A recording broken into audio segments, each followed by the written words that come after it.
લક્ષ્ય ન્યૂઝ, એક નજર, એક લક્ષ્ય. ડીસાના છત્રાલા ગામમાં બે અલગ અલગ જગ્યાએથી ગાંજાનું વાવેતર પકડાયું.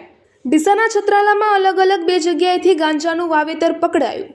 236 છોડ સાથે બે ખેડૂતોની અટકાયત. બનાસકાંઠા એસઓજીની ટીમે બાતમી આધારે બે અલગ અલગ જગ્યાએ દરોડા કર્યા હતા.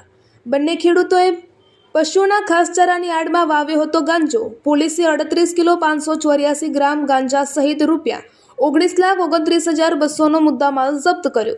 બનાસકાંઠા એસઓજીની ટીમને બાતમી આધારે પેટ્રોલિંગ દરમિયાન ડીસા તાલુકાના છત્રાલા ગામે બે ખેતરમાં રેડ કરી હતી, જેમાં પશુઓના ઘાસચારાના વાવેતરની આડમાં પ્રતિબંધિત ગાંજાના છોડનું કરેલ હતું વાવેતર, જેને ઝડપી પાડી કાયદેસરની કાર્યવાહી હાથ ધરી હતી. બનાસકાંઠા એસઓજીની ટીમને ડીસા તાલુકાના છત્રાલા ગામે ગાંજાની ખેતી થતી હોવાની બાતમી મળી હતી.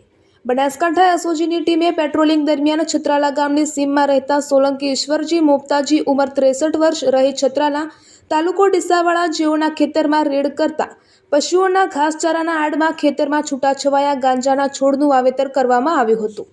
પોલીસે આ છોડની ગણતરી કરતા 109 છોડ જણાયા હતા, જેનું વજન કરતા 16 કિલો 148 ગ્રામ, જેની કિંમત ₹8,07,400ના મુદ્દામાલ મળી આવ્યો હતો. જ્યારે બીજો આરોપી સોલંકી રેવાજી ગોકાજી, ઉંમર 44 વર્ષ, રહે છત્રાલા, તાલુકો ડીસાવાળા, જેઓના ખેતરમાં રેડ કરતા પશુઓના ઘાસચારાની આડમાં ખેતરમાં છૂટાછવાયા ગાંજાના છોડનું વાવેતર કરવામાં આવ્યું હતું.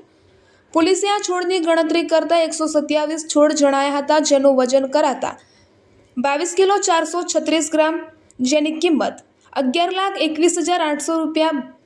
કુલ બંને મળી 38 કિલો 584 કિલોગ્રામ, જેની કિંમત ₹19,29,200ના મુદ્દા માલ પોલીસે જપ્ત કરી બંને આરોપીઓને ઝડપી પાડી વધુ તપાસ કરવામાં આવી રહી છે. અહેવાલ વિક્રમસિંહ રાઠોડ, ભીલડી.